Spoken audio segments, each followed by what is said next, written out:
కొత్త ఏడాదిని భారత క్రికెట్ జట్టు ఘనంగా ఆరంభించింది. కేప్టౌన్ వేదికగా జరిగిన రెండో టెస్టులో సౌత్ ఆఫ్రికాను 7 వికెట్ల తేడాతో చిత్తుగా ఓడించింది. గత ఏడాదిని ఇన్నింగ్స్ పరాజయంతో ముగించిన రోహిత్ సేన న్యూ ఇయర్లో మాత్రం పుంజుకుంది. పేసర్లకు పూర్తిగా అనుకూలించిన పిచ్పై సఫారీలను చిత్తు చేసింది. ఈ మ్యాచ్ కేవలం 1.5 రోజుల్లోనే ముగిసిపోయింది. తొలి రోజు తరహాలోనే రెండో రోజు కూడా కేప్టౌన్ పిచ్ బ్యాటర్లకు పరీక్ష పెట్టింది. సౌత్ ఆఫ్రికా రెండో ఇన్నింగ్స్ లో మక్రమ్ తప్పిస్తే మిగిలిన వారంతా విఫలమయ్యారు. తొలి ఇన్నింగ్స్ లో సిరాజ్ చెలరేగితే రెండో ఇన్నింగ్స్ లో బూమ్రా దెబ్బకు సౌత్ ఆఫ్రికా కుప్పకూలింది.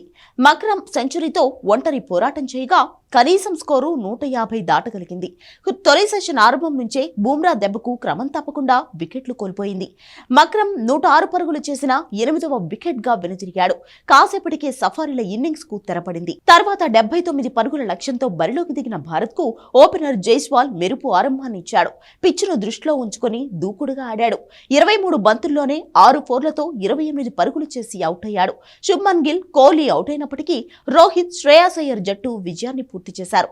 దీంతో 2 టెస్టుల సిరీస్ ను భారత్ సమం చేసింది. అలాగే కేప్టౌన్ లో తొలిసారి టెస్టుల్లో విజయాన్ని అందుకుంది.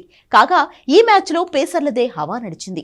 రికార్డు స్థాయిలో తొలి రోజే 23 వికెట్లు పడగా 2 ఇన్నింగ్స్లు ముగిశాయి. సిరాజ్ దెబ్బకు సౌత్ ఆఫ్రికా 55 పరుగులకే కుప్పకూలగా భారత్ 153 పరుగులు చేసి కీలకమైన ఆధిక్యాన్ని దక్కించుకుంది. ఓవరాల్ గా 6 సెషన్లలోనే మ్యాచ్ ముగిసిపోయింది.